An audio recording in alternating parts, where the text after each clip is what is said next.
आइए जानते हैं तुला राशि वालों के बारे में। तुला राशि 2022 अप्रैल का महीना कैसा रहेगा। तो जितने भी तुला राशि वाली जातक हैं जिनकी हॉरोस्कोप से तुला राशि है, हॉरोस्कोप से जो लीब्रन्स हैं, हम उनकी बात कर रहे हैं।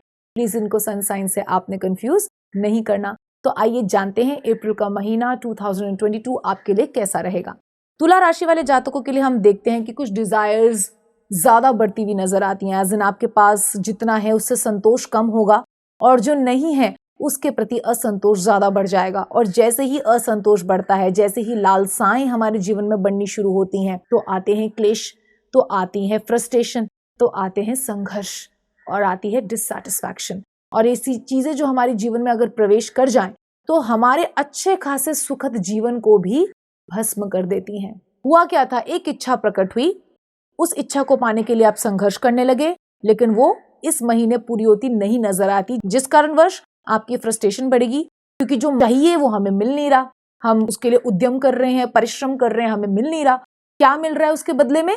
Frustration, irritation, anger, agitation. और वो सब जाके हम निकाल देते अपने परिवारजनों पे या अपने दोस्तों पे, जिससे हमारे जो दोस्त होते हैं, परिवार वाले लोग होते हैं, वो कुछ समय तक तो बर्दाश्त करते हैं, बाद में कुछ लोग आपसे दूरी बनाना शुरू कर देते हैं। तो क्या पाया आपने? इच्छा पूर्ति तो हो नहीं पाई, साथ में फ्रस्ट्रेशन पाया, लोगों से भी दूर हो गए और एक बहुत ही सक्लूडेड एरिया में आके खड़े हो गए अकेले। तो ये 30 डेज आपने ध्यान रखना है कि कोई भी आपके डिजायर में ये नहीं करी डिजायर लेस हो जाइए।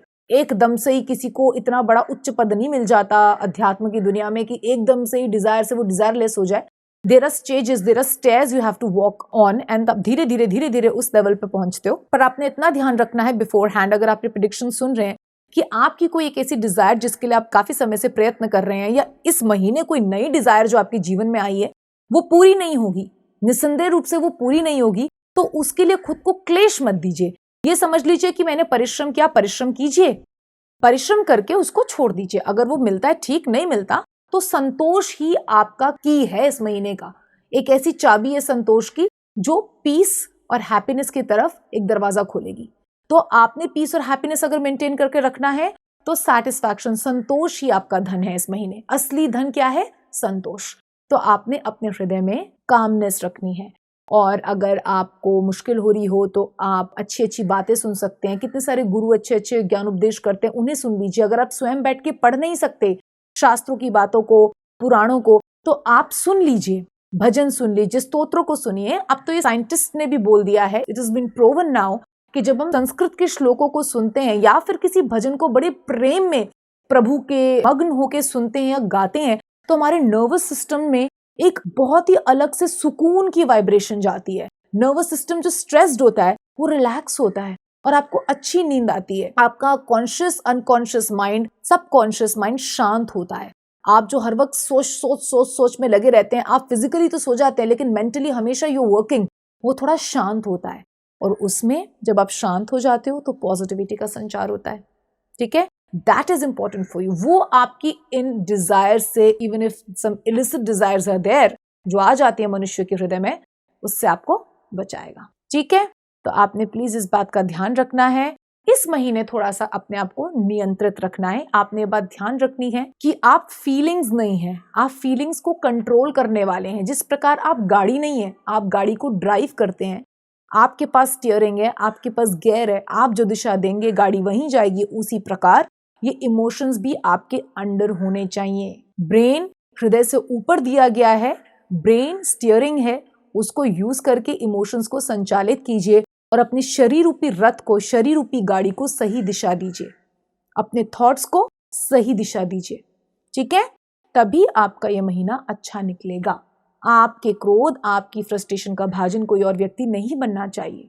ठीक है, इन बातों का प्रयोग कीजिए। साथ ही अब हम आ जाते हैं वर्क एरिया और बिजनेस, काम का क्षेत्र, जॉब का क्षेत्र, इन सब में आ गया। दैट डिजायर्स बढ़ेंगी कि प्रमोशन हो जाए, कुछ हो जाए, या आपको रिश्तों में भी ऐसा लग सकता है दैट मेरे रिश्ते में ये हो वो हो। सेटिस्फैक्शन कम नजर आती है जिसकी वजह से प्रॉब्लम हो सकती है। तो मैंने आपको बता दिया कैसे आप उन सॉल्यूशंस को प्रयोग करके अपने जीवन में खुशहाली लानी है। साथ ही अब हम आ जाते हैं रोगों की तरफ। तो रोगों की तरफ अगर हम जाते हैं तो हम देखते हैं कि रोग होने के योग हैं। रोग मैं नहीं बोलूंगी, चोट लगने के योग है, स्पेशली टांग पे। आप चल रहे हैं, मोबाइल पे काम कर रहे हैं, एकदम से नीचे गिर गए, कोई गाड़ी वाड़ी पैर पे लग गई, हल्की सी एक्सीडेंट होने के योग हैं। तो आपने ध्यान रखना है जब आप वॉक कर रहे हैं या घर में भी जब आप चल रहे हैं तो नज़र नीचे रखें, ऊपर की तरफ देख के या मोबाइल की तरफ देख के ना चलें, because that can bring problems in your life. आपके पैर पे लग सकती है, ज़्यादा तेज़ लग सकती है। तो इन एक्सीडेंट्स के योगों को अवॉइड करना है आपने, और लेग्स की एक्सरसाइज अच्छे से करनी है, टांगों पे कष्ट आने के योग हैं, ठीक है। साथ में मेंटल सिकनेस तो आ ही सकती है, जो मैंने आपको बताया कि डिज़ायर जब बहुत बढ़ जाती है, आपे के बाहर हो जाती है, तो वो एक मेंटल सिकनेस ही होती है। एंड मैं हमेशा बोलती हूँ मेंटल सिकनेस डायरेक्टली या अनडायरेक्टली फिजिकल बॉडी पे भी अफेक्ट करती ही है, लेटर और सूनर। तो इस बात का आपने ध्यान रखना है। स्टूडेंट्स के लिए मैं ये प्रिपरेशन करूंगा, मैं ऐसे मेहनत करूंगी, फिर मैं ये कर लूंगी, ख्यालों की दुनिया में नहीं रहना। ग्राउंड लेवल पे काम कीजिए, वर्क कीजिए, परिश्रम कीजिए। और शायद इसीलिए कृष्ण जी बोलते हैं कर्म कर फल की इच्छा मत कर, कि आपने खाली नहीं बैठा रहना। चाहे योग आपके फेवर में हो, चाहे योग आपके फेवर में ना हो, वन थिंग जो कृष्ण जी को सबसे प्रिय है वो है एफर्ट। आप परिश्रम कीजिए, पुरुषार्थ कीजिए। जब आप सच्चे दिल से पुरुषार्थ करते हैं ना, तो कई बार जो योग नहीं होता आपके जीवन में वो भी उपस्थित हो जाता है। अगर कोई चीज नहीं होने वाली हो, प्रभु उसको भी तथास्तु कह देते हैं, अगर आप हृदय से एफर्ट कर रहे हैं। तो एफर्ट करना नहीं भूलना। फल कब आपकी झोली में गिरेगा वो आप भगवान के हाथ में छोड़ दीजिए। हमें इरिटेशन, एजिटेशन, फ्रस्ट्रेशन तब होती है लाइफ में जब हम कहते हैं अब भी के अभी फल दो, हमें अभी तत्काल, हमें इतने टाइम में फल दो। That you should not think and that is not in your hands entirely. Just do your good thing, good कर्म करो, अच्छी चीजें करो, ठीक है। अब हम आ जाते हैं लकी कलर, लकी नंबर पे। तो लकी नंबर आपके लिए निकल कर आ रहा है 9, जो आपको ज्ञान के केंद्र में रखेगा। और लकी कलर आपके लिए निकल कर आ रहा है येलो एंड व्हाइट, जो ज्ञान के केंद्र में अगेन रखेगा और साथ में आपके मस्तिष्क में और हृदय में शांति का संचार करेगा। तो इन सभी बातों का प्रयोग कीजिए और अपने इस महीने को मंगल में व्यतीत कर लीजिए। धन्यवाद।